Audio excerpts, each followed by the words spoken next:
प्रार्थना केलीच नसती, उपवास ठेवलाच नसता, आराधना केलीच नसती, चर्चला आल्याने समजत नाही की तुमचा पूर्ण भरोसा आहे. Yes. Praise the lord. Hallelujah. देव उगाच म्हणत नाही, देव त्याच्याच लोकांना म्हणतो. कोणत्या लोकांना म्हणतो? त्याच्याच लोकांना हे म्हणतो. पवित्र शास्त्र जगाशी बोलत नाही. कोणाशी बोलतोय? आपल्याशी बोलतोय. देव कोणत्या लेकरांशी बोलतोय? त्याच्याच लेकराशी बोलतोय. देव बारक्या लोकांशी बोलत नाही.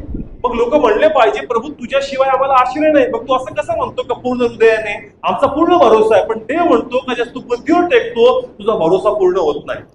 Praise the lord. हालेलुया. आणि असं नाही का चर्चला येत नाही, देवाचं वचन वाचत नाही, प्रार्थना करून घेत नाही. आम्ही सर्व करतो, पण तरी पण थोडीफार शंकेला आम्ही जागा देतो. येस. आणि जसं आम्ही बुद्धीवर टेकतो, शंकेला जागा देतो, आमचा विश्वास देवाला पूर्ण सापडत नाही. Praise the lord. हालेलुया. एक उदाहरण घेतो नोकरीचं. सध्या जसं आपण पाहतो युद्ध सुरू झालं होतं आणि मग आम्हाला कळलं का आता मार्केट कोसळणार, नोकऱ्यांवर प्रॉब्लेम्स येणार. आणि आता एक मोठी बातमी आली का आयटी कंपनीची का 4000 कर्मचारी त्या लोकांनी काय केले? काढून टाकले. आता ज्या लोकांना आयटी फील्ड मध्ये जॉब पाहिजे आणि ते जॉब शोधतायत आणि त्यांनाही बातमी कळाली बाबा 4000 नोकरांना काय केलं? काढून टाकलं. मग त्यांच्या मनात आता एक प्रश्न, प्रभू आता हे 4 बेरोजगार आम्हाला कॉम्पिटिशन झाले. येस. पहिलेच आम्हाला काय नव्हती, नोकरी नव्हती. पहिलेच आम्ही स्ट्रगल करत होतो, आता त्याच्यामध्ये 4000 अजून आले. मग एक ठिकाणी विश्वास होता कोणावर?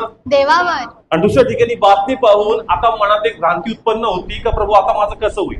कारण पहिलेच कॉम्पिटिशन होतं, पहिले जागा भेटत नव्हती, त्याच्यामध्ये उरले सुरले 4000 लोक अजून काय झाले त्याच्यामध्ये ऍड झाले. मग आमचा भरोसा पण आहे कोणावर? देवावर. आणि ऍट द सेम टाइम जे काही बातमी आम्ही ऐकली त्याद्वारे आता मनामध्ये अस्थिरता निर्माण झाली. येस. तुम्ही बातमी नाकारू नका, पण तुमचा भरोसा देवावर कायम करा. जरी मार्केटमध्ये आता रिजेक्शन सुरू झालंय किंवा जॉब लोकांचे जात आहेत, पण जर देवाने मला आतापर्यंत प्लेस केलंय, आतापर्यंत देवाने मला अन्नाचा वस्त्राचा पुरवठा केलाय, तर त्या प्रभूला पुढे माझी काळजी.